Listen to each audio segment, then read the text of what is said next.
এই 5 ওয়াক্ত নামাজ কোরআনের কোথাও নাই, এটা আমি এখনো পাই নাই। আর পাইলে যদি কেউ আমাকে দেখাই দিতে পারে আমি ভুল স্বীকার করে তওবা করব। নামাজ শব্দটা হইলো পার্সি শব্দ, সালাত হইলো আরবি শব্দ, আর এটার বাংলায় হইলো পরিবহন। শুধু একজন হক্কানি লোকের সাথে কেন সম্পর্ক করে নাই এই জন্য হাত কামড়াবে, তাইলে একজন লোকের সাথে সম্পর্ক করাই হইলো প্রকৃত সালাত। দাড়ি তো আমার মুখে আছেই, দাড়ি থাকবে, দাড়ি হইলো একটা সৌন্দর্য।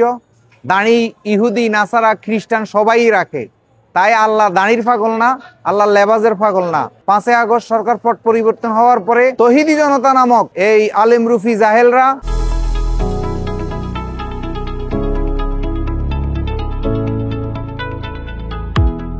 যারা কোরআন বুঝে না, হাদিস বুঝে না, এই ভণ্ড মোল্লারা আমাদের উপরে নির্মম ভাবে অত্যাচার করতেছে। ইমাম মাহাদি কোরআনের কোথাও আসে না, এটা হাদিসে আসছে। কোন একটা শহর থেকে উনি আসবে, অনেক শক্তিশালী পাওয়ার হয়ে উনি আল্লাহর রাসূলের পাশে ওনার দাফন হবে। তো ইমাম শব্দের অর্থ নেতা, মাহাদি শব্দের অর্থ হইল সুন্দর পথ প্রদর্শক। এগুলা গুণ গুণ, যেমন একজনের নাম নবী রাখলে তার নাম নবী না, একজনের নাম রাসূল রাখলে তার নাম রাসূল না। আমার নাম মঈনুদ্দিন রাখছে তাই আমি খাজা বাবা হয়ে যাই না, আসলে এগুলো গুণের পরিচয়। এই ভণ্ড মোল্লারা উনি ইমাম মাহাদি দাবি করছে বলে ওনার উপরে এইভাবে নেক্কারজনক ঘটনা ঘটাইছে। আমরা নাকি মাসিকের রক্ত দিয়া তবারুক বানাই, এই কথাগুলো ছড়াইয়া দিনাজপুর রহিম শাহর মাজার ভাঙচুর করছে, এবং কি তারা লিফলেট ছাপাইয়া মানুষের কাছে দিছে।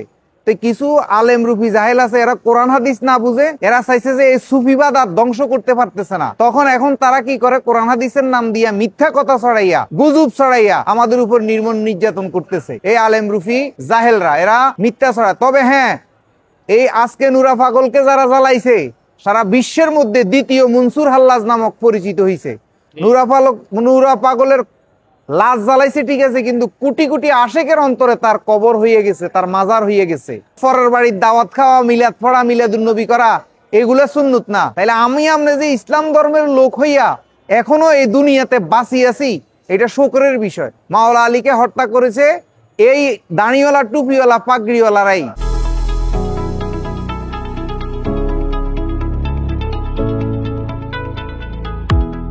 খাজা বাবাকে হত্যা করছে দাড়িওয়ালা, পাগড়িওয়ালারাই। আপনার হোসাইনকে শহীদ করছে এই দাড়িওয়ালা 40,000 হাফেজি মিলি, মুফতি মুহাদ্দিসরা হোসাইনকে হত্যা করছে। এইভাবে হত্যা করছে যুগে যুগে।